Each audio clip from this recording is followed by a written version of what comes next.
क्या आप जानते हैं कि नाजियों ने 3 करोड़ इंसानों को भूख से मारने का खफिया मंसूबा बनाया था? 1941 में जर्मन अफसरान ने एक खौफनाक दस्तावीज तैयार की जिसे हंगर प्लान कहा जाता था। ये कोई जंगी हादिसा नहीं था, बल्कि एक मुनज़्ज़म कत्ल आम का मंसूबा था।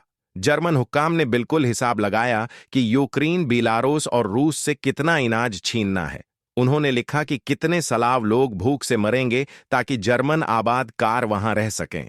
हर इलाके के लिए खास कोटे मुकर्रर किए गए। फसलों को जबरदस्ती छीना जाता और जर्मनी भेजा जाता, जबकि मकामी लोग भूख से तड़पते रहते। लाखों इंसान इस मंसूबे के तहत मरे। ये तारीख का सबसे ठंडे दिल से किया गया कत्ल आम था, जहां मौत को कागजों पर गना जाता था।